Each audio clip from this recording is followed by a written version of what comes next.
कुरुवंश का वो योद्धा जिसके सामने खुद मृत्यु भी झुक गई थी, जिसने प्रतिज्ञा की और इतिहास का रुख ही बदल दिया, वो थे भीष्म पितामह। देवव्रत, गंगा और राजा शांतनु के पुत्र। बाल्यावस्था से ही अतुलनीय पराक्रमी, तेजस्वी और धर्मनिष्ठ। लेकिन एक दिन जब उनके पिता राजा शांतनु ने मत्स्यगंधा सत्यवती से विवाह की इच्छा जताई, तो उनके जीवन की दिशा ही बदल गई।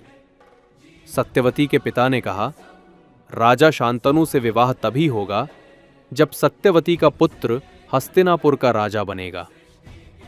ये सुनकर राजा मौन हो गए, लेकिन उस मौन को तोड़ा देवव्रत ने।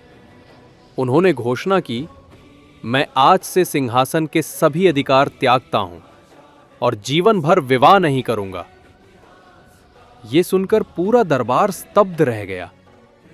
स्वर्ग से आवाज आई, तुम्हारी ये प्रतिज्ञा अमर रहेगी, तुम भीष्म कहलाओगे।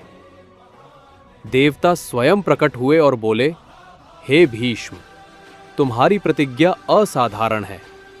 हम तुम्हें वरदान देते हैं, जब तक तुम स्वयं नहीं चाहोगे, मृत्यु तुम्हें नहीं छू सकेगी। तुम अपने प्राण त्यागने का समय स्वयं चुन सकोगे। यही वरदान बना भीष्म की अमरता का कारण। वर्षों बाद महाभारत का युद्ध छिड़ा। भीष्म पितामह अपने ही वंशजों के सामने खड़े थे। उनके बाणों से संपूर्ण युद्धभूमि कांप उठी। लेकिन जब अर्जुन ने शिखंडी को आगे कर अपने बाण छोड़े, तो भीष्म का शरीर बाणों से छेद दिया गया। धरती पर बाणों की शैया बनी, वो उस पर लेट गए। पर मृत्यु तब भी दूर खड़ी थी। उन्होंने कहा, मैं मृत्यु को तब तक स्वीकार नहीं करूंगा जब तक सूर्य उत्तरायण ना हो जाए। महीनों तक वो बाणों की शैया पर लेटे रहे। देवता भी भावुक होकर आकाश से निहारते रहे।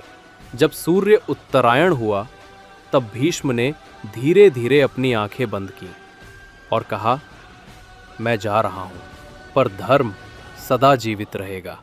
ऐसे थे भीष्म पितामह, जिन्होंने सिखाया कि सच्ची अमरता शरीर की नहीं, कर्म की होती है।